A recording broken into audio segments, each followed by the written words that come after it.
Satu dua. Kita mulai para jamaah sekalian. Bismillahirrahmanirrahim. Assalamualaikum warahmatullahi wabarakatuh. Innal hamdalillah nahmaduhu wa nasta'inuhu wa nastaghfiruh wa na'udzu billahi min shururi anfusina wa min sayyiati a'malina. May yahdihillahu fala mudilla lahu wa may yudlil fala hadiyalah. Wa asyhadu an la ilaha illallah wahdahu la syarikalah wa asyhadu anna Muhammadan 'abduhu wa rasuluh. يا أيها الذين آمنوا اتقوا الله حق تقاته ولا تموتن إلا وأنتم مسلمون أما بعد فإن أصدق الحديث كتاب الله وخير الهدي هدي محمد صلى الله عليه وسلم وشر الأمور محدثاتها وكل محدثة بدعة وكل بدعة ضلالة وكل ضلالة في النار اللهم انفعنا بما علمتنا وعلمنا ما ينفعنا وزدنا علما رب اشرح لي صدري ويسر لي أمري wahlul 'uqdatam min lisani yafqahu qawli. Para jamaah sekalian, azani Allah wa iyyakum. Ahlan wa sahlan bikum. Di sore hari ini alhamdulillah ya, kembali kita dipertemukan oleh Allah, di mana insyaallah kita akan melanjutkan kajian kita dari sebuah buku Bayang Ramadan dalam Bayang-Bayang Covid-19 karya Ustaz Abu Ubaidah hafizahullah. Dan ini insya Allah adalah pertemuan terakhir dari buku ini, di mana pada kesempatan kali ini kita akan membahas seputar judul baru, yaitu Sebelum Medis, Islam Sudah Membahasnya. Kesempurnaan Islam Cegah Covid-19.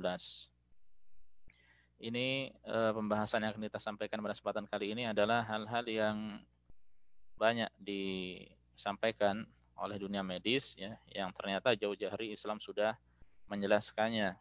Ya, Islam telah menjelaskannya. Apa saja itu? Ada banyak, ya. Ada beberapa hal atau ada banyak. Kita akan sampaikan pada pertemuan kali ini. Tapi kita baca, ya. Silakan disimak dengan baik. Sebelum medis, Islam sudah membahasnya. Kesempurnaan Islam cegah Covid-19. Beliau, Ustaz Abu Ubaidah hafizahullah mengatakan, di antara nikmat terbesar yang Allah anugerahkan kepada umat ini adalah disempurnakannya agama ini sebagaimana dalam firman-Nya, al-yawma akmaltu lakum dinakum wa atmamtu 'alaikum ni'mati wa raditu lakumul Islam madinah. Pada hari ini telah kusempurnakan untuk kamu agamamu dan telah kucukupkan kepadamu nikmatku dan telah kuridhai Islam itu jadi agama bagimu. Ini menunjukkan Islam sempurna, dan sempurna tidak butuh tambahan-tambahan lagi, ya, dan mencakup seluruh lini kehidupan manusia. Kemudian Imam Ibnu Katsir rahimahullah berkata, ini merupakan kenikmatan Allah Azza wa Jalla yang terbesar pada umat ini, di mana Allah Azza wa Jalla telah menyempurnakan agama mereka sehingga mereka tidak membutuhkan agama selainnya dan tidak pula membutuhkan nabi selain nabi mereka. Oleh karena itu, Allah Azza wa Jalla menjadikannya, yaitu Nabi Muhammad SAW, sebagai penutup para nabi dan mengutusnya kepada jin dan manusia. Maka tidak ada sesuatu yang halal selain apa yang beliau halalkan, tidak ada yang haram kecuali yang beliau haramkan, tidak ada agama selain apa yang beliau syariatkan, dan setiap apa yang beliau beritakan adalah benar dan jujur, tiada kedustaan di dalamnya. Ya, kita banyak-banyak mensyukuri dengan diberikan nikmat yang begitu besar, ya, Islam sempurna yang telah disampaikan oleh Rasulullah SAW, ya, dan beliau adalah nabi terakhir, ya, yang wajib kita imani, wajib kita bela. Kemudian tidaklah Rasulullah SAW meninggalkan dunia ini melainkan telah meninggalkan kaum muslimin dalam jalan yang terang benderang, malamnya seperti siangnya. Semua permasalahan yang dibutuhkan oleh hamba telah dijelaskan dalam syariat Islam, sampai-sampai permasalahannya dipandang remeh oleh kebanyakan manusia, seperti ada buang hajat.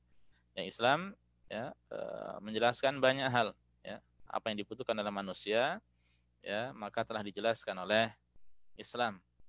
Dari hal kecil, ya, yang kecil saja diperhatikan, lalu bagaimana dengan hal yang besar. An Abi Dzarrin qala, dari Abu Dzar, ya, qala tarakna Rasulullah sallallahu alaihi wasallam wa ma ta'irun yuqallibu janahihi fil hawa illa wa huwa yudzakiruna minhu ilma. Faqala sallallahu alaihi wasallam ma baqiya syai'un yuqarribu minal jannah wa yuba'idu minan nar illa wa qad buyyina lakum. Abu Dzar ya, pernah mengatakan Rasulullah sallallahu alaihi wasallam meninggalkan kita sedangkan tidak ada seekor burung pun yang mengepakkan kedua sayap di udara kecuali beliau telah menjelaskan kepada kami. Sesungguhnya Rasulullah sallallahu alaihi wasallam bersabda, tidak ada sesuatu pun yang mendekatkan kalian ke surga dan menjauhkan dari neraka kecuali telah dijelaskan kepada kalian. Ya, segala sesuatu yang dapat mendekatkan diri pada surga dan menjauhkan dari neraka, maka semua itu telah dijelaskan ya di dalam Al-Qur'an atau hadis Rasul sallallahu alaihi wasallam yang kemudian disampaikan oleh para ulama ya, semuanya telah jelas. Ya, ini menunjukkan Islam yang sudah sempurna. Alangkah bagusnya ucapan Imam Syafi'i rahimahullah tatkala mengatakan falaisa tanzilu fi ahadin min ahli dinillahi nazilatun illa wa fi kitabillahi ad-dalilu ala sabilil huda fiha. Tidak ada suatu masalah baru pun yang menimpa seorang yang memiliki pengetahuan agama kecuali dalam Al-Qur'an telah ada jawaban dan petunjuknya. Nah, ini mukadimah penting untuk disampaikan ya, bahwa solusi dari banyak permasalahan ya, maka dikembalikan kepada Al-Qur'an ya, karena ada solusinya. Dikembalikan kepada hadis Rasul sallallahu alaihi wasallam karena ada solusinya. Setelah menjelaskan tentang mukadimah singkat ini tentang kesempurnaan Islam ya, kelengkapan Islam, kemudian beliau mengatakan pada tulisan kali ini kami ingin membuktikan kesempurnaan Islam dalam menghadapi masalah COVID-19. Selain memberikan solusi spiritual rohaniyah agama berupa memperbanyak ibadah, doa, zikir, tawakal, sabar, sedekah dan lain sebagainya, dan ini beberapa yang sudah kita sampaikan sebelumnya ya. Islam juga memberikan langkah-langkah lahiriah jauh sebelum para ahli kedokteran dan ahli medis menyarankannya. Hal ini penting agar kita semakin mantap dengan agama Islam yang mulia. Ya.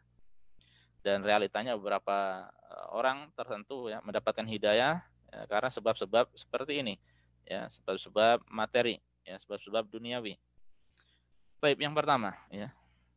Beliau memberi judul imunisasi syariah penangkal penyakit dan virus. Kesehatan adalah nikmat yang sangat mahal. Ya. Demi kesehatan, seorang rela mengorbankan harta, waktu, dan tenaga. Bahkan terkadang demi kesehatan seorang mengorbankan keimanan dan akidahnya dengan mendatangi para dukun dan pengobatan alternatif berbau mistik yang menjamur akhir-akhir ini. Seiring dengan kebutuhan manusia akan kesehatan, banyak bermunculan para dokter yang terasa kurang terus jumlahnya. Banyak berdiri rumah sakit hampir di setiap kota dan banyak dibuat obat-obatan dengan berbagai jenisnya. Kemudian, namun anehnya, seiring dengan itu semua, banyak pula bermunculan penyakit-penyakit aneh yang tak dikenal sebelumnya. Di antaranya adalah virus COVID-19 yang bikin geger dan heboh sekarang ini sehingga sebagian kalangan ketakutan dan panik secara berlebihan. Ini untuk sebagaimana kita ketahui, untuk corona sendiri sudah ada sebelumnya, tapi dengan model baru sekarang ini, ya, yang kemudian disebut dengan COVID-19 karena ditemukan di akhir-akhir dari bulan Desember 2019, ya. Maka ini adalah sesuatu yang baru, ya. Dan ini membuat bingung banyak dari dunia kedokteran, ya. Membuat bingung umumnya manusia. Dan para jamaah rahimanillah wa iyyakum, ya. Banyak orang yang perhatian dengan masalah kesehatan dirinya. Ya, ini faedah penting dari saya. Ketika orang sakit dirinya, fisiknya, langsung begitu perhatian, dia cari dokter, cari cara kesembuhan, ya. Namun di satu sisi, ya, ketika yang sakit adalah hatinya, rohaninya, ya, tidak sedikit, ya, atau dengan kata lain banyak dari orang yang kurang peduli, ya, dengan hal tersebut. Padahal kesehatan rohani, ya, itu lebih penting daripada jasmani.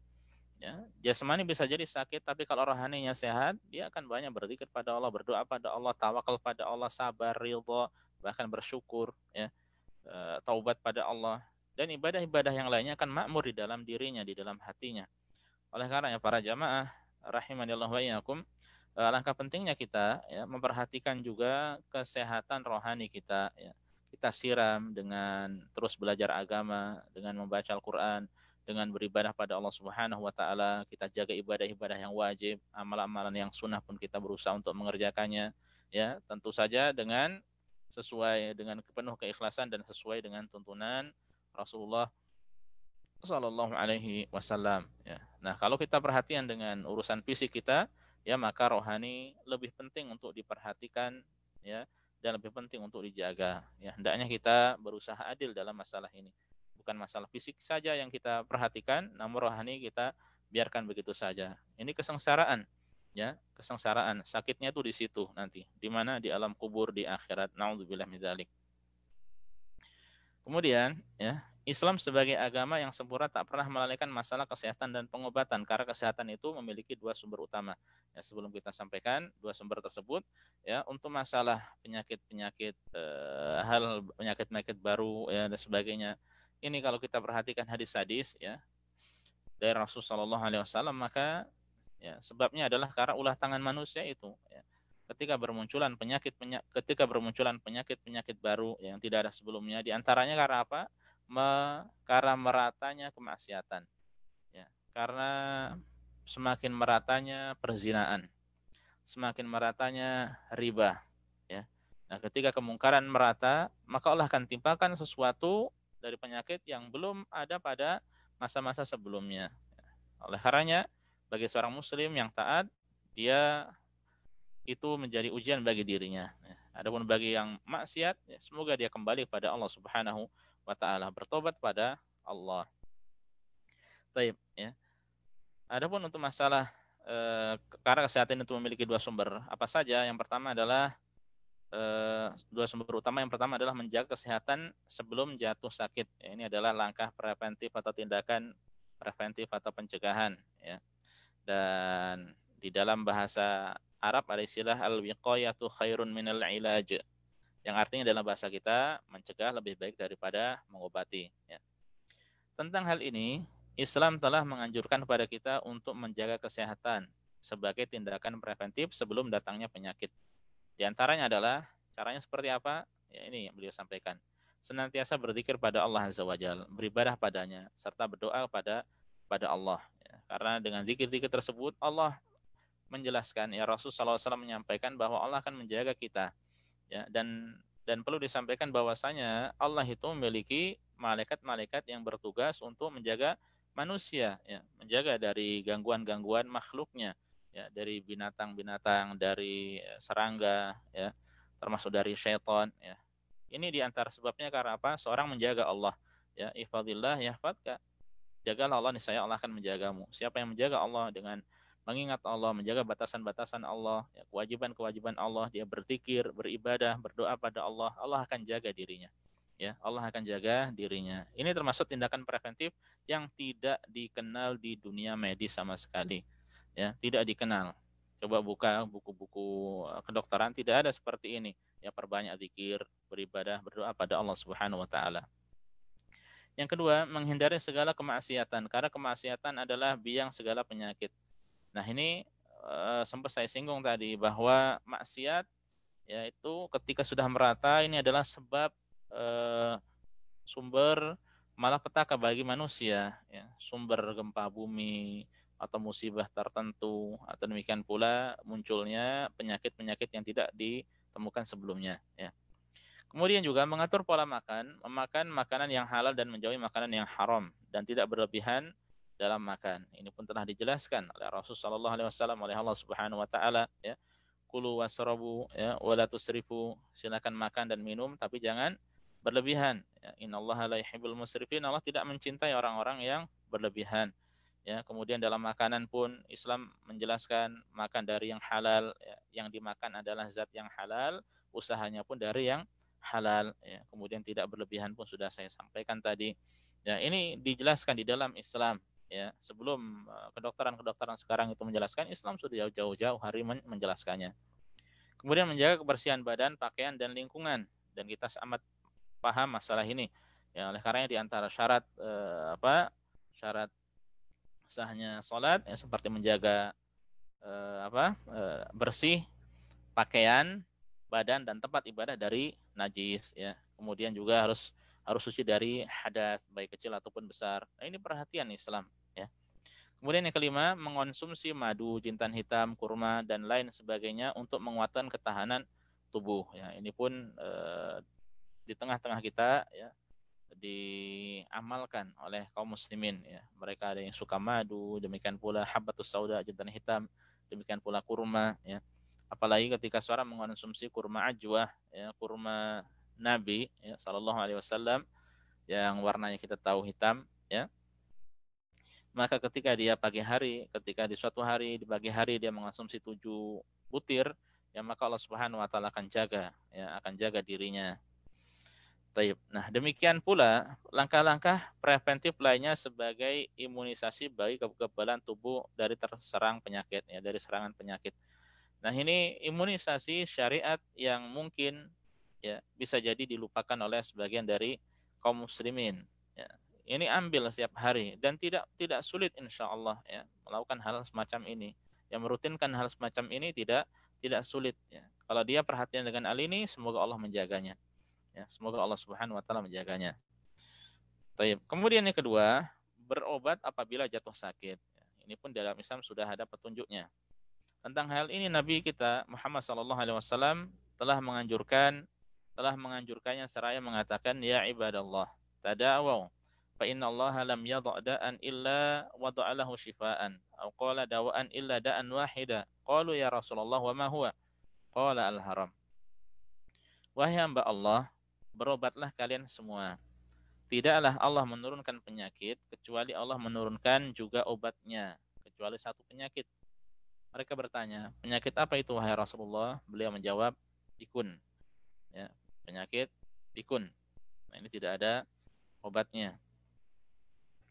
Kemudian para jamaah rahimani Allah wa iyyakum, di antara contoh cara pengobatan Islami yang sangat dianjurkan adalah bekam. Ya, ini bekam di dalam Islam ya, tata caranya telah dijelaskan ya. Demikian pula waktu-waktunya kapan paling afdolnya telah disampaikan ya. Kemudian madu ya, ini adalah kesembuhan baik kita. Ya, kemudian ruqyah yaitu membacakan ayat-ayat Al-Qur'an ataupun hadis kepada orang yang sakit. Ya, dan tidak khusus untuk semata-mata karena sakit kesurupan atau jin, ya tidak. Ya, untuk sakit-sakit fisik pun bisa juga ya. Tersengat binatang ya atau serangga itu pun bisa ya. Dan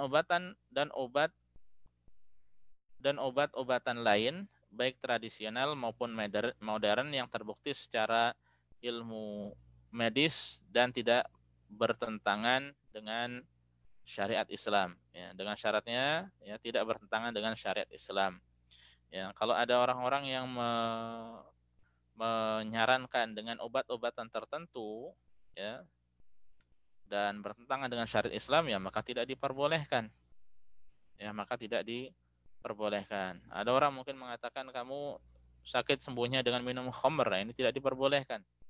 Ya, Allah tidak menjadikan kesembuhan dari yang haram. Ya. Kemudian dan perlu diketahui juga bahwa cara kesehatan dan pengobatan yang telah diajarkan Nabi Muhammad SAW jauh lebih baik daripada kedokteran-kedokteran yang lainnya. Ya, ini kalau kita benar-benar memahami ya. Kalau kita benar-benar memahami syariat ini yang sudah sempurna, ya kita akan tahu hal ini. Maka selayaknya baik kita semua untuk menghidupkan konsep ajaran Islami dan selayaknya pula bagi para aktivis kedokteran untuk menghidupkan cara pengobatan syariah karena itu jauh lebih mudah dan lebih bermanfaat. Nah, ini saran dari beliau.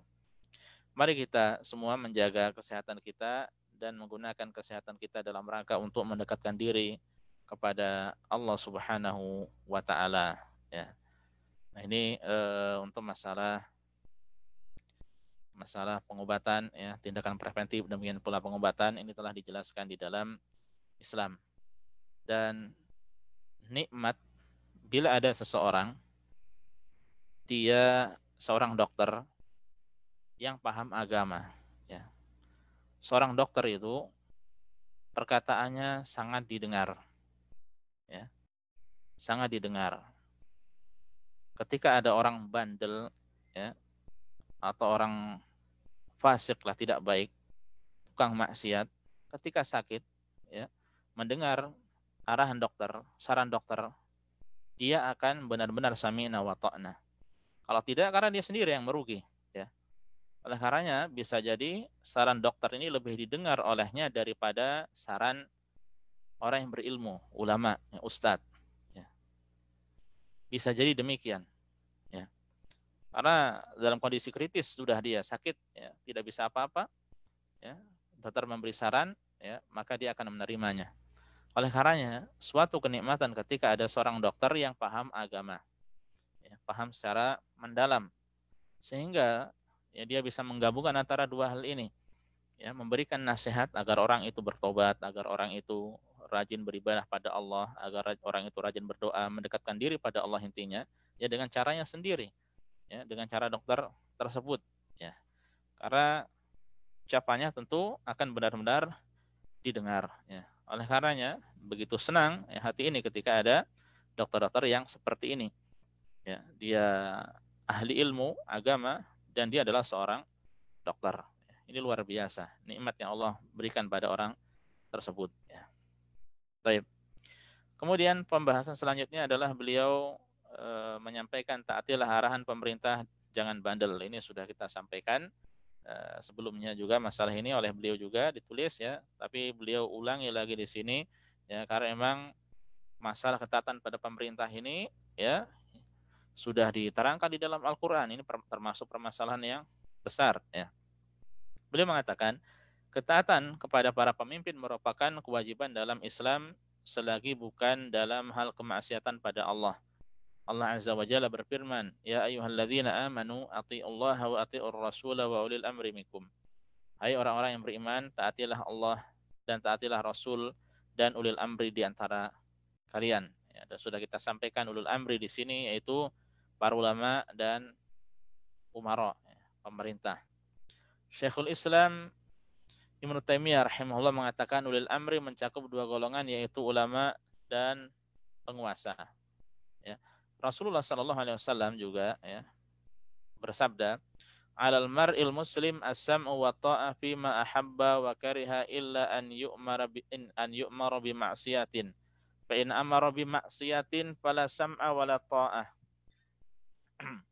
Wajib bagi seorang muslim untuk mendengar dan taat kepada penguasa dalam perkara yang ia senangi dan ia benci kecuali apabila diperintah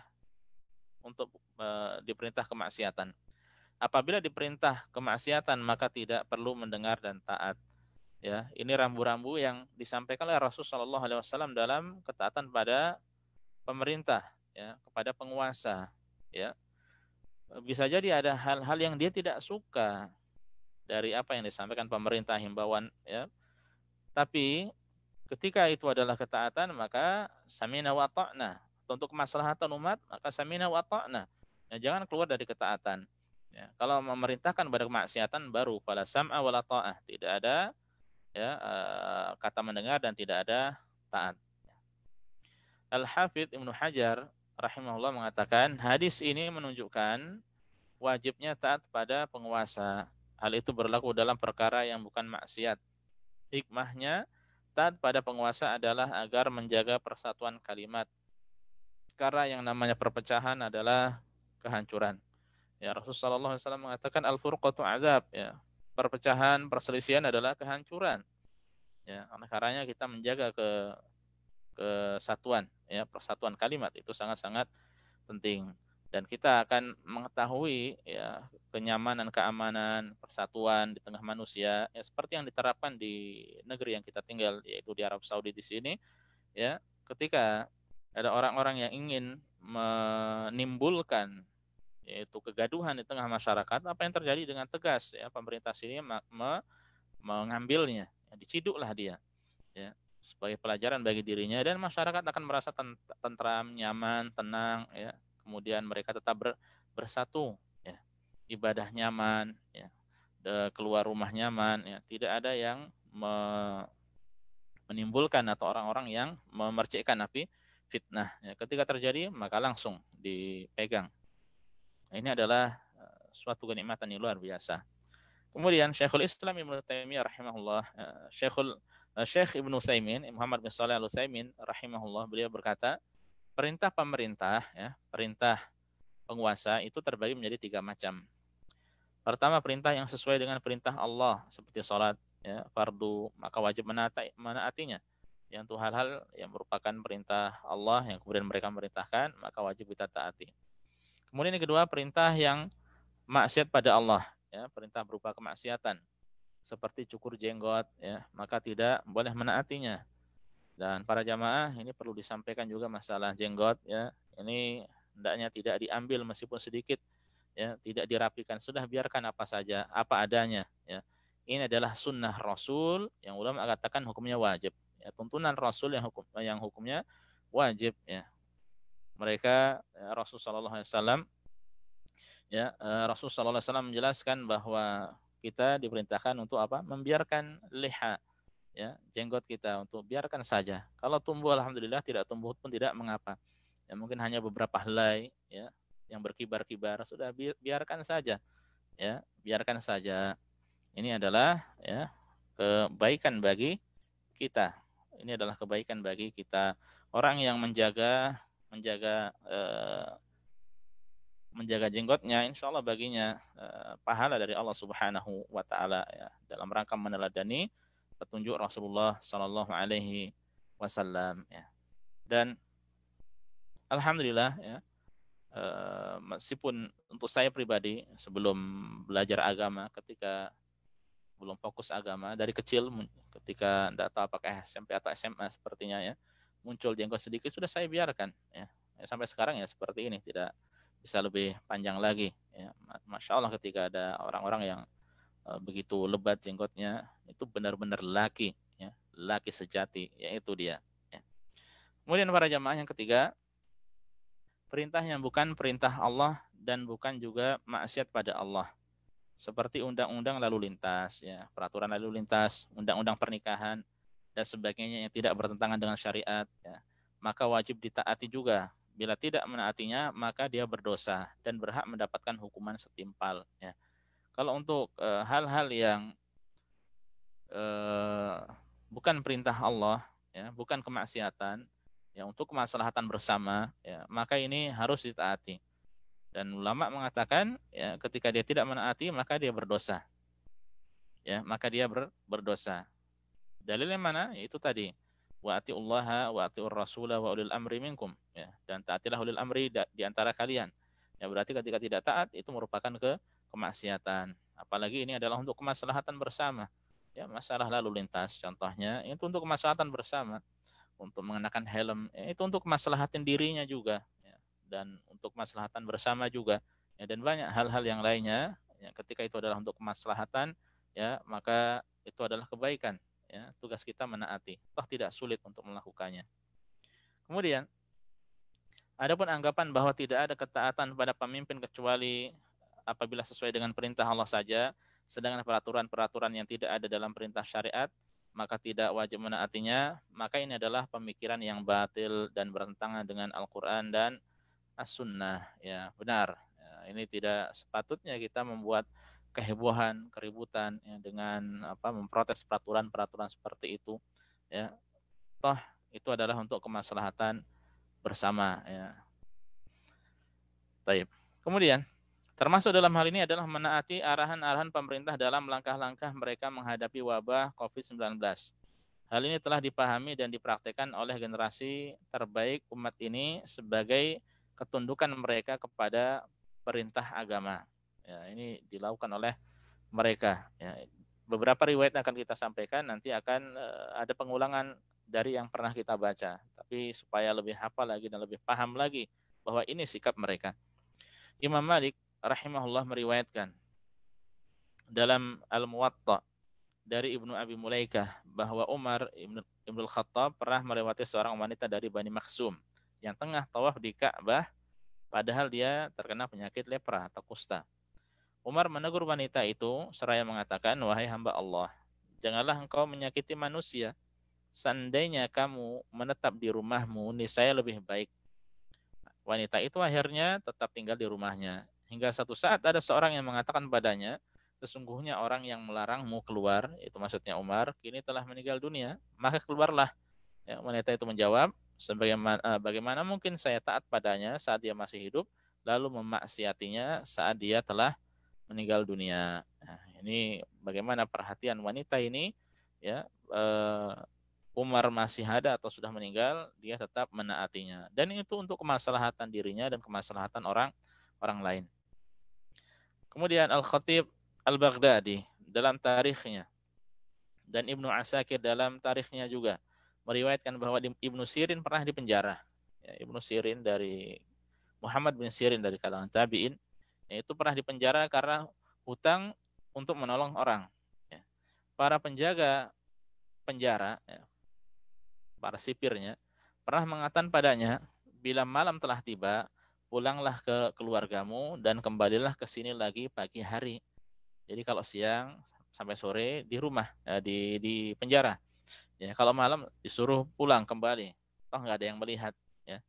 Mendengar itu Ibnu Sirin mengatakan, tidak, demi Allah, aku tidak ingin untuk membantumu dalam mengkhianati pemimpin. Ya, meskipun pemimpin tidak tahu, saya tidak mau mengkhianati pemimpin. Kalau memang saya memang di penjara ya sudah. Ya, meskipun sebenarnya beliau dalam masalah ini adalah ya beliau di penjara karena untuk kebaikan ya, suatu yang baik yaitu untuk menolong orang yang orang yang berhutang ya. Karena hutang karena untuk menolong orang. Taib. Kemudian bahkan para salaf ya, ulama dahulu, para generasi dahulu menilai jika ada seseorang tidak menunaikan kewajiban taat pada para pemimpin maka berarti ilmunya tidak bermanfaat. Ya, ini pun sudah kita sampaikan juga. Ya, Imam Zahabi menyebutkan dalam Syiar A'lam Nubala ya, dalam biografi Abu Wahab ya, Al-Andalusi yang wafat tahun 344 Hijriah. Pernah dikatakan padanya, marilah kita pergi sekarang untuk ziarah ke fulan. Ya. Dia menjawab, ainal ilm, mana ilmumu? Ya. Mana ilmu? Kita harus taat pada pemimpin. Dia telah melarang kita jalan-jalan pada malam hari. Ya. Nah ini sekiranya tidak ada hukuman atau denda atau sanksi. Ya. Kalau di sini mau melanggar, ya silakan. Ya. Sudah saya sampaikan berapa ribu, 10.000 atau bisa jadi lebih, bisa jadi dibui. Ya, melanggar lalu lintas silakan, tapi siap-siap kena kamera yang kemudian suruh membayar entah 3.000 atau kurang atau lebih. Ya. Jadi seandainya tidak ada itu semuanya pun maka taat pada pemimpin itu adalah ibadah. Ya, itu adalah ibadah mulia. Bisa jadi orang-orang sekarang ini ya banyak yang tidak memahaminya. Ya, realita yang ada adalah malah mencela. Ya. Ada teman di zaman-zaman ini dia menulis tulisan singkat ya, tentang realita yang ada di tengah kita, yaitu seorang ayah yang menjadi imam sholat di tengah keluarganya. Ya, biasanya makmum terus di masjid, kemudian suatu saat ya sekarang ini banyak dari kita bisa jadi imam. Ya. Bisa jadi mungkin suratnya itu saja. Bisa jadi ada yang salah. Bisa jadi terjadi ini itu. Ya, kemudian diketahui oleh rakyatnya, yaitu oleh siapa? Oleh istri dan anaknya bisa jadi. Ya. Mungkin dicandai dan sebagainya. Ini bagaimana perasaan orang tua, perasaan imam di tengah keluarga, ya, sebagai seorang ayah dan sebagai imam di tengah keluarga. Ya, mungkin dia malu, mungkin dia ini, mungkin dia itu. Ya. Lalu bagaimana seandainya anak-anak atau istrinya itu mencelanya? Ya, dicela, oh, kamu itu imam kok salah ini. Ya, mana yang lebih baik, lebih bermanfaat? Apakah bapaknya ini yang jadi imam tadi dinasehati, dikasih tahu yang benar seandainya salah, ya, didoakan atau dicela, disalah-salahkan? Ya, ini masih dalam lingkup keluarga seperti itu. Lalu bagaimana dengan lingkup nasional? Ya, maka itu hendaknya kita untuk pemimpin-pemimpin kita, ya, kita doakan kebaikan untuk mereka. Ya, kebaikan pada mereka itu juga pun nanti nyalurnya akan sampai kepada kita. Hal-hal yang tidak baik yang mungkin kita lihat, kita tidak tahu banyak hal yang bisa jadi ya hakikat sesungguhnya kita tidak tahu. Ya, kecuali orang-orang yang mungkin benar-benar paham, benar-benar dekat dengan orang-orang atasan. Ya. Oleh karenanya bagaimana doakan kebaikan, ya, doakan kebaikan. Seandainya belum dikabulkan oleh Allah, ya bisa jadi karena kita seperti ini, rakyatnya masa seperti ini. rakyatnya suka mencela, rakyatnya suka mencibir, rakyatnya suka menjelek-jelekkan, rakyatnya suka men-share kesalahan-kesalahan. Ya salam, seandainya terjadi di tengah keluarga, ya bapak kita, ya kita, maksudnya bapak anda, para imam keluarga, ya imam di tengah keluarga, ketika imam sholat, ya kemudian ketika kita jadi imam salah, kemudian istri kita nge-share di Facebook, ya atau anak-anak kita nge-share di Facebook, ya baca surat ini salah, baca surat itu salah, setiap malam salah dan sebagainya. Bagaimana sikap kita? Malu, ya, memalukan, ya, dan sangat tidak bijak hal tersebut, ya. Dan realitanya memang di tengah kita banyak orang yang tidak bijak seperti ini, ya. Sangat disayangkan. Oleh karenanya bagaimana? Doakan kebaikan, ya. Taati Allah, taati Rasul, ulil amri di antara kalian, ya. Toh seandainya kita mendoakan, tidak ada hisab untuk kita kepada apa yang kita alamatkan kepada ulil amri kita. Seandainya ada hisab pada hari kiamat, itu adalah kebaikan untuk diri kita. Berbeda ketika Anda mencela, Anda memaki, menyakiti, cari-cari kesalahan, dikit-dikit ikut nimbrung, komentar tidak baik. Apakah Anda kira nanti di akhirat akan bebas begitu saja? Ya, sementara kita semuanya memohon apa? Berdoa, Allahumma hasibni hisaba yasira. Ya Allah, hisablah aku dengan hisab yang ringan. Atau bisa jadi kita mohon pada Allah agar termasuk dari orang-orang yang masuk surga tanpa hisab, tanpa azab, ya. Tapi realitanya malah sebab-sebab azab itu dilakukan.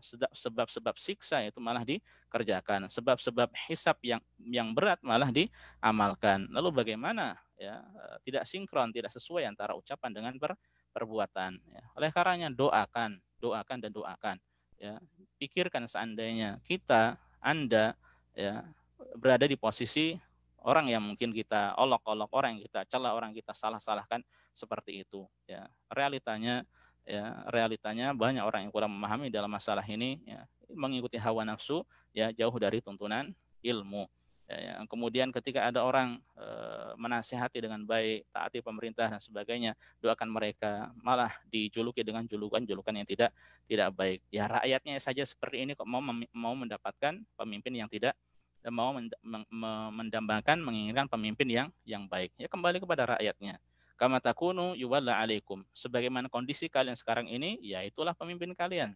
Ya, oleh karenanya kita perlu untuk bercermin kepada diri kita sendiri, perbaiki diri kita sendiri, ya, maka itu adalah sebab kebaikan untuk umat, ya. Kalau kita masing-masing senantiasa suka seperti itu, ya wallahu a'lam, ya. Allah yang Maha tahu bagaimana nanti kesudahan kita, pemimpin kita dan seterusnya. Taib. Kemudian beliau mengatakan, yang kita lanjutkan, subhanallah, demikianlah potret indah ketaatan para salaf kepada para pemimpin, ya. Maka jadikanlah mereka teladan dalam hidupmu jika engkau ingin bahagia. Jadikan generasi salafus saleh dahulu, ya, sebagai teladan, ya. Dan realitanya memang mereka adalah orang-orang yang baik yang meneladani hidup Rasul sallallahu alaihi wasallam. Dan anehnya para jamaah rahimani Allah wa iyyakum, ada seorang ulama yang saya lupa siapa yang mengatakan ini, bahwa ketika Rasul menjelaskan Islam terbagi menjadi 73 golongan, ya, satu golongan 72 golongan masuk neraka, satunya masuk surga, ya, ternyata ada ulama yang mengamati 72 golongan ini, ya, yang masuk neraka ini sukanya mencela pemerintah, ya, sukanya mencela pemimpin mereka. Nah, ini naudzubillah min dzalik, dari akhlak yang tidak baik ini. Ya, oleh karenanya jadikan mereka teladan. Islam sudah jelas, tadi sudah disampaikan oleh penyusun, ya, bahwasanya Islam ini telah sempurna. Ya, dalam masalah kecil buang hajat aja disampaikan, apalagi dalam masalah kepemimpinan, masalah siasah syariah, politik syar'i, masalah ketatan pada pemimpin, ya, tentu saja ini sudah disampaikan pula, ya.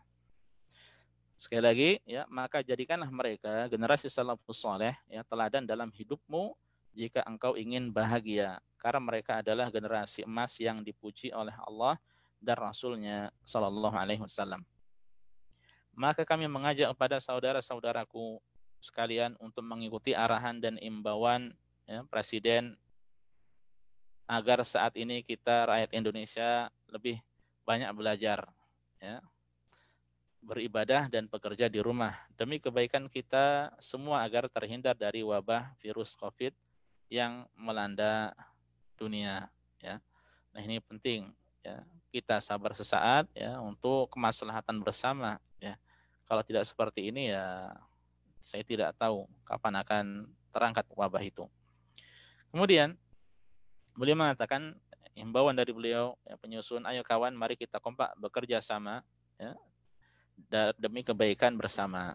Dan ini moto di Arab Saudi di sini, ya, kulluna mas'ul, ya, kita semua bertanggung jawab, ya, satu sama lain saling bahu membahu, bantu membantu, tolong menolong, ya. Ini bukan sekedar tugas pemerintah, termasuk juga tugas kita, ya, agar satu sama lain dengan melakukan hal-hal tindakan-tindakan sesuai dengan prosedur, ya, sesuai dengan himbauan, maka itu berarti telah menjaga, ya, kita menjaga nyawa kita dan menjaga nyawa banyak manusia. Saya yakin dengan pertolongan Allah kita mampu melewati ujian ini, ya, dengan izin Allah. Mari kita banyak istighfar, ya, semakin dekat dengan Allah serta menguji arahan serta mengikuti arahan para pemimpin dan ahli kesehatan dalam menghadapi bencana ini. Jangan egois, jangan bandel, ya, semoga Allah melindungi kita semua dari bencana, ya, karena memang sebagian orang ada yang bandel dalam masalah ini, ya. Ada yang bandel dalam masalah ini. Kemudian Syekhuna, ini Ustadz beliau, Syekh beliau, yaitu Profesor Dr. Khalid bin Ali Al-Musyaiqih, salah satu murid senior Syekh Muhammad bin Shalih Al-Utsaimin rahimahullah.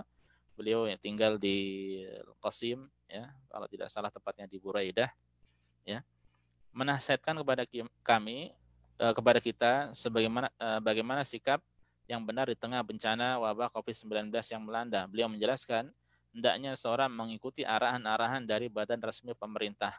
Karena arahan-arahan ini, ya, berkaitan dengan kebutuhan mayoritas orang, dan hal-hal yang berkaitan dengan mayoritas orang maka dikembalikan kepada waliul amr, kepada penguasa, kepada pemerintah, kepada pemimpin. Allah mengatakan, wa idza ja'ahum amru minal amni awil khaufi adza'u bih walau radduhu ila rasul wa ila ulil amri minhum la'alimahu alladhina yastanbitunahu minhum walaula fadlullahi alaikum wa rahmatuhu lattaba'tumus syaitana illa qalila. Dan apabila datang pada mereka suatu berita tentang keamanan atau ketakutan, mereka lalu menyiarkannya. Dan kalau mereka menyerahkannya, ya, kepada Rasul dan ulil amri di antara mereka, tentulah orang-orang yang ingin mengetahui keberadaannya akan dapat mengetahuinya dari mereka. Itu dari Rasul dan ulil amri. Kalau tidaklah karena karunia dan rahmat Allah kepada kamu, tentulah kamu mengikuti syaitan kecuali sebahagian kecil saja di antaramu. Ya, para jamaah, ya, ini adalah perintah dari Allah, ya, agar untuk masalah besar, ya, kembalikan kepada ahlinya, kepada para ulama, kepada ulil amri, ya. Kemudian maka dalam hal-hal yang berkaitan dengan keamanan manusia dan problematika umum seperti ini, seharusnya kita menjadi satu barisan dan bergandengan tangan di bawah komando pemerintah dan arahan para ahli. Jangan memecah belah barisan, ya. Barang siapa yang memiliki pendapat pribadi, maka hendaknya dia menyimpannya untuk dirinya sendiri. Rujukan kita adalah para ulama dan ulil amri. Allah berfirman, ya ayyuhalladzina amanu athi'ullaha wa athi'ur rasula wa ulil amri minkum fa in tanaza'tum fi syai'in farudduhu ila Allahi war rasul in kuntum tu'minuna billahi wal yawmil akhir. Dzalika khairu wa ahsanu ta'wila.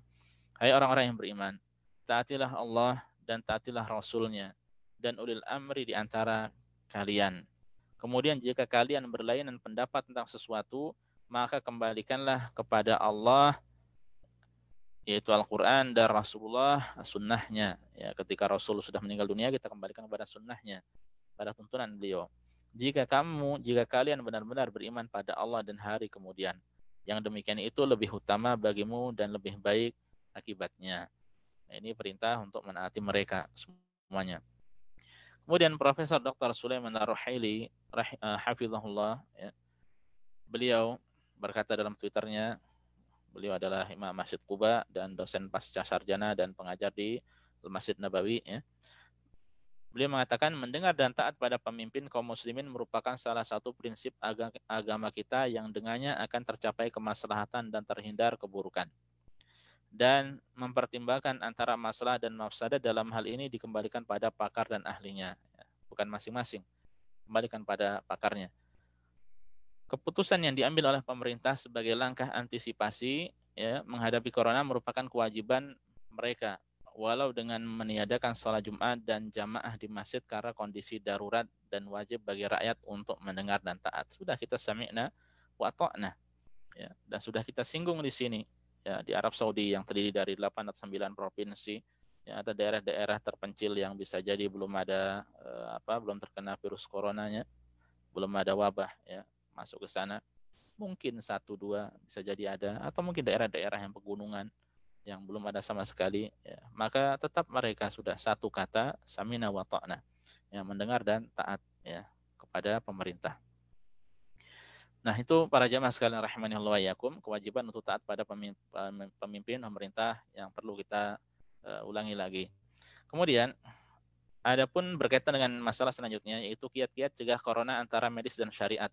Berikut cara-cara yang dapat dilakukan untuk mencegah terjangkit virus corona dilansir dari Pusat Pengendalian Penyakit Amerika Serikat, ya, Kementerian Kesehatan dan Badan Kesehatan Dunia, yang sejatinya agama Islam telah mengajarkannya. Ya, hakikatnya Islam sudah menyampaikan jauh-jauh hari.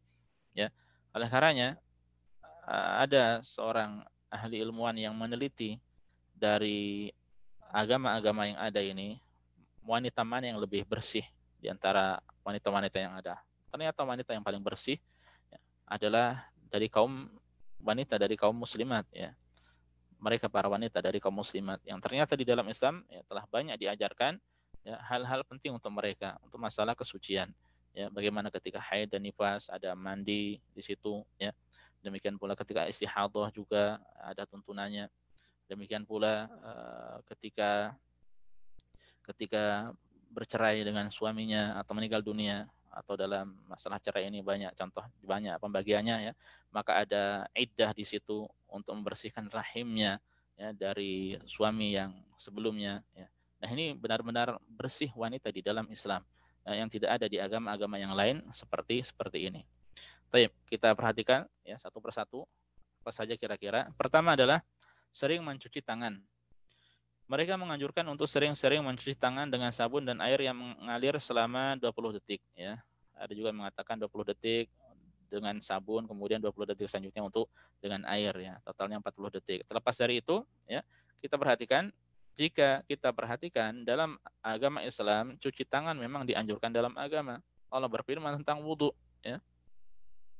Ya ayyuhalladzina amanu idza qumtum ila sholati faghsilu wujuhakum wa aydiyakum ilal marafiq wamsahu bi ru'usikum wa arjulakum ilal ka'bain, ya.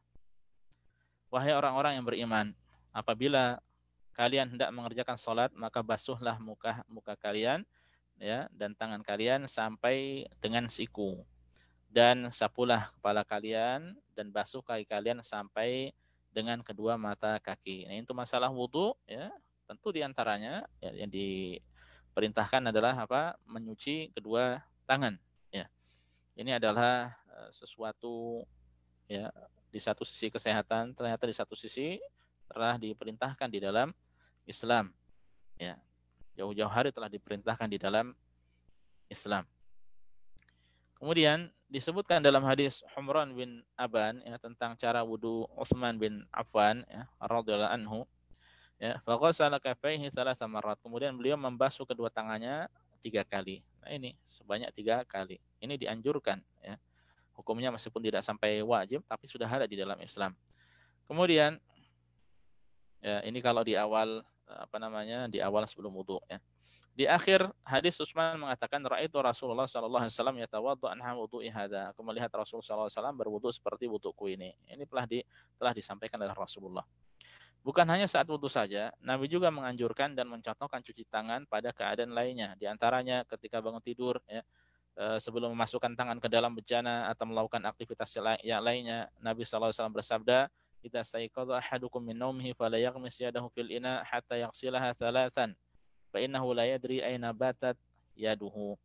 Jika salah seorang di antara kalian bangun dari tidurnya, ya, maka janganlah mencelupkan tangannya ke dalam bejana sebelum dia mencucinya 3 kali.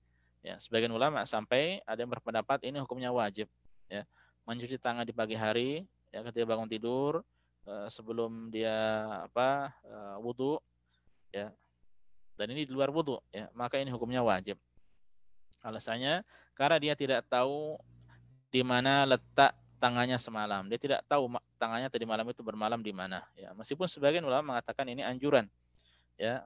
Karena ketika di tangan tidak ada kelihatan tampak najis, ya, maka kita tidak hukumi najis tentu saja.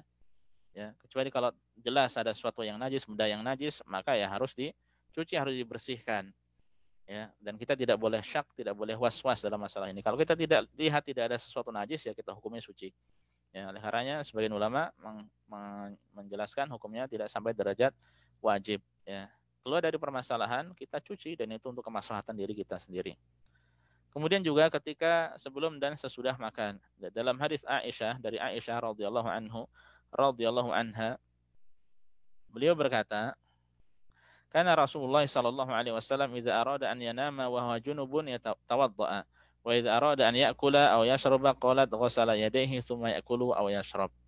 Rasulullah sallallahu alaihi wasallam jika beliau ingin tidur dalam keadaan junub, ya, beliau berwudu dahulu. Dan ketika beliau ingin makan atau minum, ya, beliau mencuci kedua tangannya. Baru setelah itu beliau makan atau minum. Ya, ini juga ya dicontohkan oleh Rasulullah Shallallahu Alaihi Wasallam. Ya. Kemudian dan dari Abu Hurairah radhiyallahu anhu dia berkata, akala katifa syatin famadmadu wa ghasala yadayhi wa shalla. Nabi Shallallahu Alaihi Wasallam ya, pernah memakan daging bahu kambing. Ya, kemudian beliau berkumur-kumur mencuci kedua tangannya. Baru setelah itu beliau salatnya, mencuci kedua tangannya, ternyata dilakukan oleh Rasul Shallallahu Alaihi Wasallam. Dan jika para ahli medis menganjurkan untuk cuci tangan, ya, dengan benar, yaitu dengan menyela-nyela antara jari-jari, maka ketahuilah bahwa Nabi kita juga telah memerintahkan kita untuk menyela-nyela antara jari saat wudhu. Beliau bersabda kepada sahabat Laqit bin Sabirah, ya. Nah, ini hadisnya bagaimana? Ini telah dianjurkan juga di dalam Islam. Asbiril wudu wa khalil bainal asabi'i wa baligh bil istinsyaqi illa an takuna sha'imah. Sempurnakanlah wudu dan selailah, ya, hendaknya kalau akan sela menyela antara jari jemari, dan semangatlah untuk beristinsyak kecuali ketika sedang berpuasa. Nah, di antara yang diajarkan ternyata di sini apa? Itu menyela antara jari jemari, yaitu ketika berwudu. Ini pun telah diajarkan juga di dalam Islam, ya. Ini poin yang pertama, masalah cuci tangan. Yang kedua adalah tetap tinggal di rumah. Pemerintah dan ahli medis menganjurkan untuk tetap di rumah dan tidak keluar rumah untuk meminimalisir terjangkiti virus corona. Hal ini juga yang terus digalakkan oleh pemerintah agar penyebaran virus corona tidak meluas. Salah satu ucapan Presiden, saatnya sekarang kita bekerja di rumah, belajar di rumah, dan beribadah di rumah. Ini sudah kita sampaikan, ya. Kemudian, maka hendaknya baik kita yang menaati himbauan ini agar kita selamat dari wabah, tidak tertular dan tidak menularkan virus kepada orang lain. Ya, himbauan ini selaras dengan beberapa hadis Nabi Shallallahu Alaihi Wasallam yang menganjurkan pada kita untuk sabar berdiam di rumah saat terjadi wabah dan fitnah. Aisyah radhiyallahu anha bertutur, aku pernah bertanya pada Rasulullah Shallallahu Alaihi Wasallam tentang taun, yaitu wabah taun. Beliau Shallallahu Alaihi Wasallam menjawab, annahu kana adaban yab'athu Allahu ala man yasha wa ja'alahu rahmatan lil mu'minin. Falaysa min rajulin yaqa'u ta'un fayamkuthu fi baitihi sabira muhtasiba ya'lamu annahu la yusibuhu illa ma kataballahu lahu illa kana lahu mithlu ajri syahid. Apa artinya? Sesungguhnya wabah adalah azab yang ditimpakan Allah kepada siapapun yang dikehendakinya. Namun dia menjadikan wabah sebagai rahmat untuk kaum mukminin. Saat terjadi wabah, siapapun yang berdiam di rumahnya dengan penuh kesabaran dan mengharap pahala, sambil meyakini bahwa dia tidak akan terkena sesuatu kecuali yang telah ditakdirkan oleh Allah, orang seperti ini pasti akan mendapatkan pahala orang yang mati syahid, ya, orang yang meninggal dunia dalam keadaan syahid. Nah, ini pahala yang melimpah, ya, dengan syarat apa? Ya, dia berdiam di rumahnya dengan penuh sabar dan mengharap pahala dari Allah Subhanahu wa taala, ya.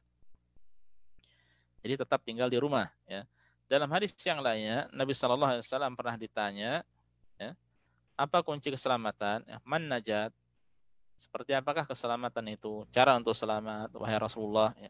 Maka beliau menjawab, amsik alaika lisanak wal yasa'ka baituka wabni ala khati'atika. Jagalah lisanmu, ya, tinggallah di rumahmu dan tangisilah dosamu. Ya, ini juga hadisnya sudah lewat, ya. Dan diantaranya sampaikan apa? Wal yasa'ka baituka. Hendaknya rumahmu itu luas bagimu, tetaplah tinggal di rumahmu. Hal ini telah dipahami dan dipraktekkan oleh generasi terbaik umat ini ya, ketika ketundukan mereka kepada pemerintah ya, dan ini diulangi lagi oleh beliau ya, kita baca lewat saja. Imam Malik rahimahullah meriwayatkan dalam Al-Muwatta dari Ibnu Abi Mulaikah bahwa Umar bin Al-Khattab pernah melewati seorang wanita dari Bani Makhzum yang tengah tawaf di Ka'bah, padahal dia terkena penyakit lepra. Umar menegur wanita itu seraya mengatakan, "Wahai hamba Allah, janganlah engkau mengganggu manusia. Seandainya kamu menetap di rumahmu, niscaya lebih baik." Wanita itu akhirnya tetap tinggal di rumahnya hingga suatu saat ada seorang yang mengatakan padanya, "Sesungguhnya orang yang melarangmu keluar, yaitu Umar, ya, ini telah meninggal dunia." Maka keluarlah. Wanita itu menjawab, "Bagaimana mungkin saya taat padanya pada saat dia masih hidup lalu memaksiatinya saat dia telah meninggal." Nah, ini sudah kita sampaikan. Kemudian Imam Az-Zahabi ini juga beliau sampaikan lagi. Ya. Imam Zahabi menyebut dalam Syiar Alam Nubala, ya, dalam biografi Abu Wahab Al-Andalusi, ya, pernah dikatakan padanya, "Mari kita pergi sekarang untuk ziarah ke fulan." Ya, dia jawab, "Ainal ilmu?" Di mana ilmunya? Ya, kita harus taat pada pemimpin. Dia telah melarang kita jalan-jalan di malam hari. Ya. Subhanallah, demikianlah potret indah ketaatan para salaf ya, kepada para pemimpin.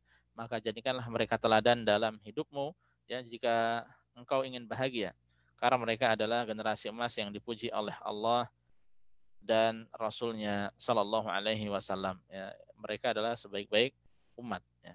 Nah, ini untuk masalah di rumah, kita pun insya Allah sangat paham. Ya. Kemudian masalah lockdown, karantina, isolasi. Ya. Bagaimana di dalam Islam? Apakah ada? Ini sudah ada juga. Ya.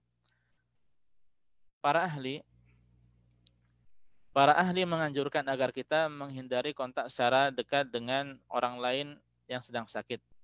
Oleh karena pemerintah di berbagai negara menerapkan langkah-langkah ini demi terhindarnya penyebaran virus dengan berbagai istilah yang mencuat seperti lockdown, ya, kemudian PSBB, ya, pembatasan sosial berskala besar, ya, isolasi diri dan karantina bagi yang positif atau DPD, itu apa? Ya, bagi yang positif atau PDP, ya, ada ODP, PDP, ya, pasien dalam pengawasan, ya, ada ODP orang dalam pengawasan, ini pasien dalam pengawasan. Baik, intinya istilah-istilah ini, ya, istilah yang sekarang ini sedang viral di tengah kita, ini pun sudah diterangkan di dalam Islam, ya, masalah-masalah ini, ya. Di antaranya kita baca hal ini selaras dengan ajaran Nabi Sallallahu Alaihi Wasallam yang sejak dulu kala ya menganjurkan penerapan solusi ini. Ya, perhatikan hadis berikut. Bahkan saya beberapa kali pernah melihat di mana, di Chicago atau di mana, intinya di Eropa sana, mereka ada spanduk besar, ya, kemudian ternyata di situ ada himbauan, ya, dan membawakan hadis Rasul Shallallahu Alaihi Wasallam, ya, untuk tetap tinggal di rumah dan beberapa poin yang lainnya. Ya, dengan tegas di situ, ya, dengan jelas disampaikan itu adalah himbauan dari Rasulullah atau perintah dari Rasulullah Shallallahu Alaihi Wasallam. Padahal itu adalah negara kafir. Ya. Apa yang disampaikan oleh Rasul? Idza sami'tumut ta'un ya, bi ardin fala tadkhuluha wa idza waqa'a bi ardin wa antum fiha fala takhruju minha. Jika kalian mendengar wabah ta'un di suatu daerah, maka janganlah kalian masuk ke sana. Dan jika terjadi di suatu tempat di mana kalian berada di sana, maka janganlah kalian keluar darinya. Dan akhir-akhir ini sebagaimana kita mungkin ketahui, ya, mungkin dengar di second industry ya, sudah di lockdown, tidak boleh keluar masuk kecuali untuk orang-orang yang benar-benar penting, ya. Dan hari ini ya lumayan di Damam ternyata ya nomor 2, ya, nomor 2 terbesar di Arab Saudi, ya, setelah mana Makkah kalau tidak salah, ya. Ya, semoga dengan disisirnya penginapan atau mes bagi mereka para pekerja, ya, sehingga kena siapa yang positif dan siapa yang negatif. Yang positif kemudian diisolasi. Nah, semoga hal ini adalah untuk tentu saja untuk kemaslahatan bersama, dan semoga dengan hal ini ya wabah ini semoga bisa terputus dengan izin Allah Subhanahu wa taala, seraya banyak memohon pada Allah, ya, bertobat, beristighfar padanya. Baik, kita ulangi. Jika kalian mendengar wabah taun di suatu daerah, maka janganlah kalian masuk ke sana. Dan jika terjadi di suatu tempat di mana kalian berada di sana, maka janganlah kalian keluar darinya. Ya, yang di luar jangan masuk, yang di dalam jangan keluar. Ya. Demikian pula sabda Nabi SAW, ya, an Abi Hurairah, dari Abu Hurairah,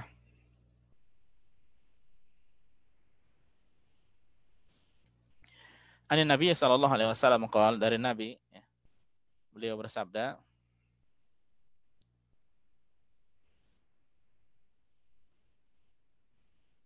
la yuridu mumridun ala musih. Ya. Dari Abu Hurairah, dari Nabi, beliau bersabda, janganlah unta yang sehat dicampur dengan unta yang sakit. Nah, ini kalau hewan saja tidak boleh dicampur.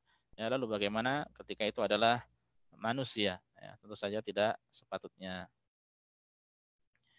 Taib. Kemudian kata beliau, dua hadis ini adalah petunjuk Nabi, ya, Sallallahu Alaihi Wasallam, untuk melakukan kiat-kiat menghindari penularan dengan menjauhi era wabah dan berinteraksi dengan banyak orang. Lebih-lebih dengan mereka yang jelas-jelas positif atau memiliki ciri penyakit menular. Ya. Dan ini pun kita lewati, ya. Insya Allah kita paham. Kemudian yang keempat, jaga jarak. Ya. Satu di antara pencegahan penyebaran virus corona yang efektif adalah jaga jarak sosial. Ya. Hal ini sebenarnya juga telah disuarakan oleh pemerintah agar masyarakat jaga jarak fisik atau physical, bagaimana bahasa Indonesia, bahasa Arabnya ini, ya, bahasa Inggrisnya nih, physical distancing atau bagaimana.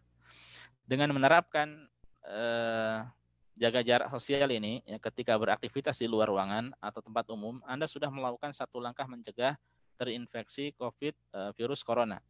Jaga jarak Anda dengan orang lain sekitar 1 meter. Ini yang kita sampaikan, ya, dan kita dapatkan, ya, dari pemerintah atau dari para ulama pun menganjurkan seperti ini, ya, 1 meter atau 1,5, ya, atau lebih jauh lagi, ya.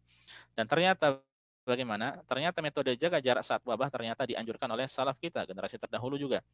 Ibnu Jarir At-Tabari, ya, rahimahullah, imamnya ahli tafsir, ya, dalam Tahdzibul Athar, ya, dalam Tahdzibul Athar dari Zuhri, dari Umar bin Khattab, bahwasanya beliau pernah mengatakan kepada seorang yang terkena penyakit menular, duduklah dariku dengan jarak 1 ujung tombak. Dan adalah sahabat tersebut merupakan sahabat yang ikut perang Badar. Ya, ketika sahabat itu sedang sakit, ya, dan penyakitnya menular, ya, maka diperintahkan untuk duduk, ya, dengan menjaga jarak. Syekh Badr Al-Utaibi, Badr bin Tommy Al-Utaibi, doktor, ya, beliau seorang syekh di Riyadh, ya, dan pernah beberapa kali datang ke sini. Dia mengatakan jarak sejauh ujung tombak kurang lebih seukuran 1 meter lebih. Ini adalah jarak yang sekarang disarankan oleh lembaga-lembaga kesehatan sebagai langkah antisipasi dari wabah. Ya, semoga Allah Subhanahu wa taala meridhai para salaf kita yang telah lebih dahulu dalam keutamaan dan memberikan nasihat untuk kebaikan dan kita semuanya. Kebaikan dan untuk kebaikan kita semuanya. Semoga Allah meridhai para salaf kita yang telah lebih dahulu dalam keutamaan dan memberikan nasihat untuk kebaikan kita semuanya, ya. Allahumma amin. Dan selanjutnya, untuk masalah masker dan cara bersin yang benar, ya, para ahli menyarankan agar menggunakan masker jika keluar rumah untuk menghindari penularan. Jika tidak dapat memakai masker, maka harus melakukan yang terbaik untuk menutupi saat batuk dan bersin, ya. Tapi ternyata cara bersin yang benar demikian sudah dianjurkan, sudah diajarkan oleh Nabi SAW jauh-jauh hari. Perhatikan hadis berikut ini.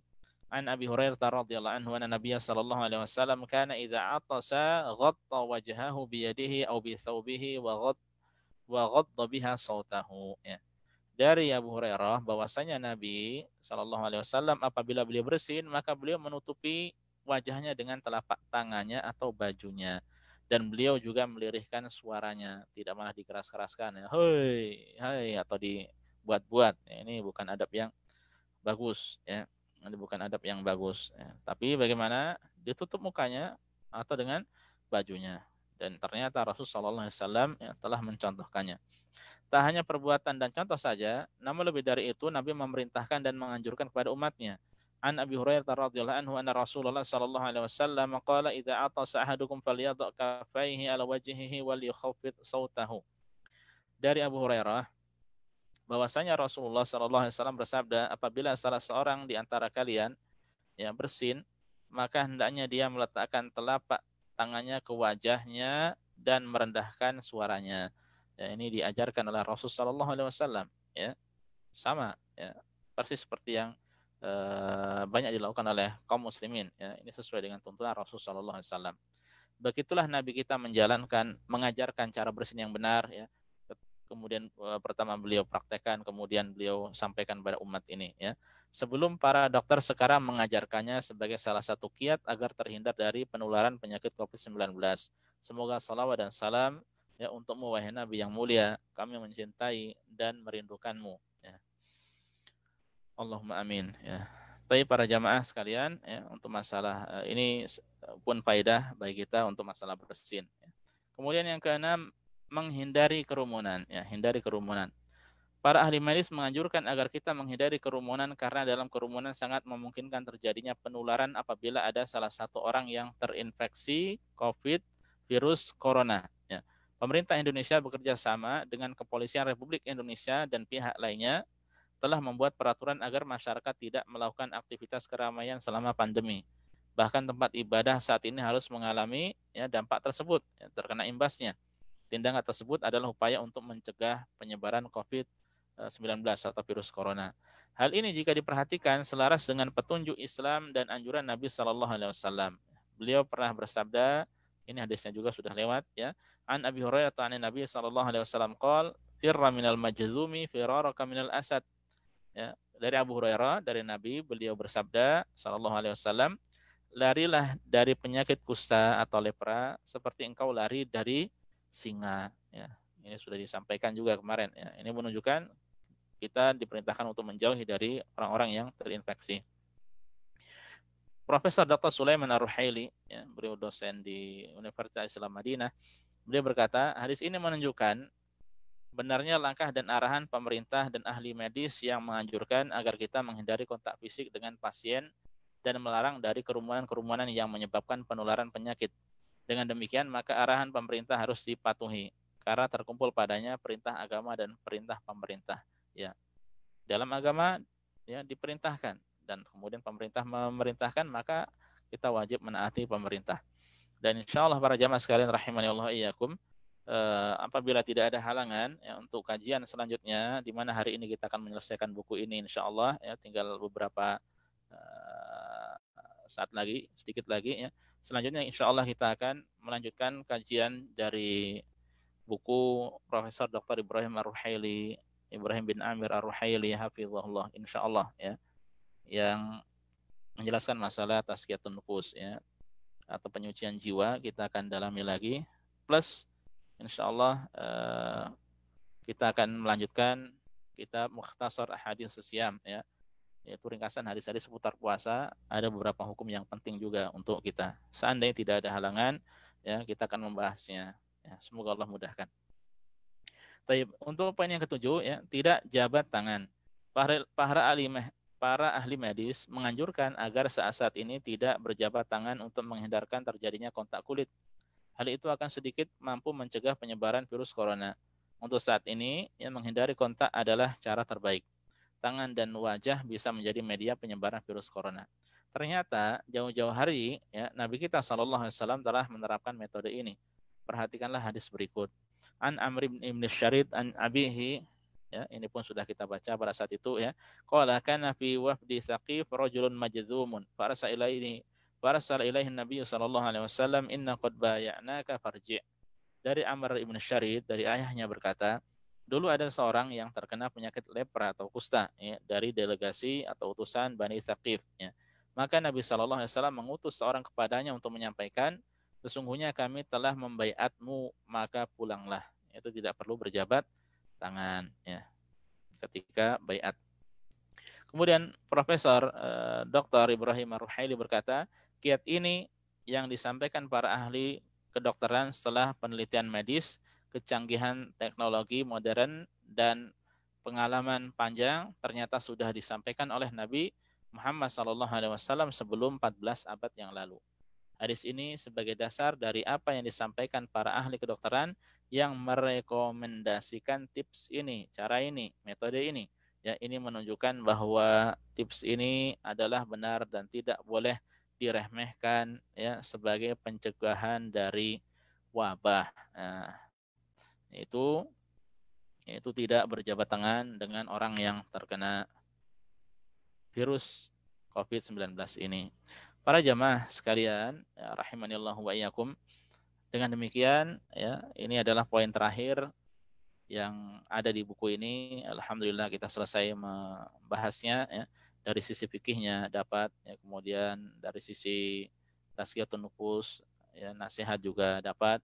Kemudian ternyata di sini pun kita tahu bahwa Islam agama yang begitu sempurna ya, dalam masalah kesehatan banyak sekali ya kita dapati hal-hal yang ternyata dianjurkan oleh ahli medis sekarang sudah jauh-jauh hari disampaikan di dalam Islam ya. Dan kalau kita perhatikan juga ya, banyak dahulu ya dunia kedokteran atau kaum muslimin dari ilmuwan dan dokter itu mereka adalah dari Islam yang kemudian yang mengembangkan ya adalah dunia barat. Adapun pencetusnya pelopornya adalah dari kaum muslimin. Para jamaah sekalian rahimani Allah wa iyyakum, ini yang bisa disampaikan pada pertemuan kali ini ya. Semoga bermanfaat bagi kita semuanya ya. Semoga besok dimudahkan untuk melanjutkan. Wallahu taala alam wa sallallahu wasallama ala nabiyyina Muhammad.